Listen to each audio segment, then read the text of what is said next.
Hi, I'm Donald Wayne Strout. I'm 75 with a bit of pro and amateur racing experience and 10 years in iRacing.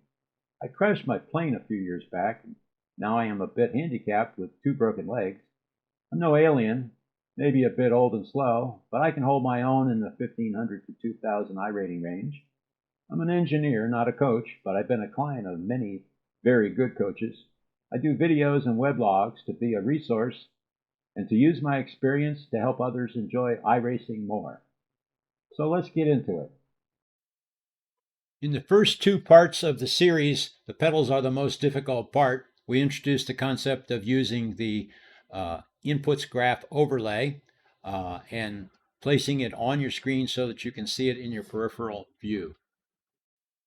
In the second part of the series, we illustrated what those input graphs should look like with real on-track performance. In the third part of the series, we're going to introduce the hardware setup and software setups to achieve the optimum result.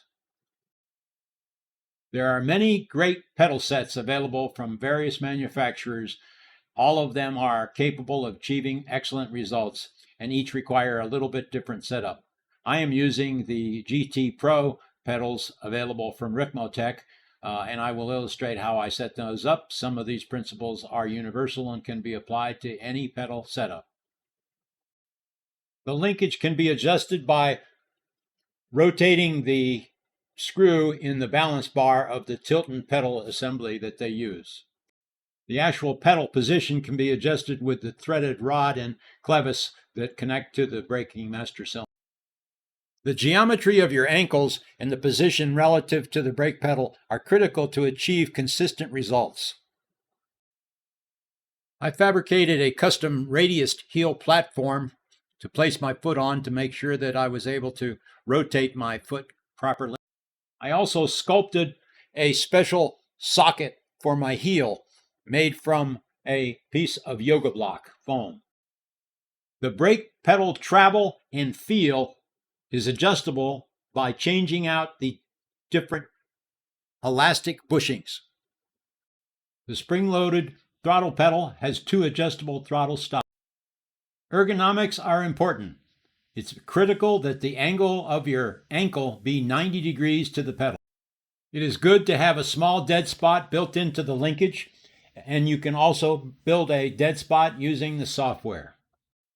The first 50% of brake travel and brake force should be fine movement using the ankle only. The last 50% up to 100% should be using both your glutes and lats of your upper leg. I have my pedals adjusted for 2 inches of travel, excluding the dead spot. I set my throttle pedal travel at 3 inches and pretty much find that the ideal setup for me is to have my ankle at 90 degrees at 50% throttle application. Adjust the dead spot at the beginning and at the end of the pedal travel using software. We'll get into that next. Your initial pedal calibration should be accomplished inside the iRacing UI, but to achieve optimal settings, you can go directly into the software in the JoyCal file. First Documents, then iRacing, then the JoyCal file. Double click on it. Each set of different brand pedals will require different settings to it. To find the best settings for you in this file, you probably have to go through a series of experiments to achieve the desired result. My settings are unusual and have something to do with me adapting my pedal setups to my injuries from my accident. The final adjustment in the software is in the settings, which can be adjusted with a slider to achieve the maximum braking output no matter how hard you push on the pedal.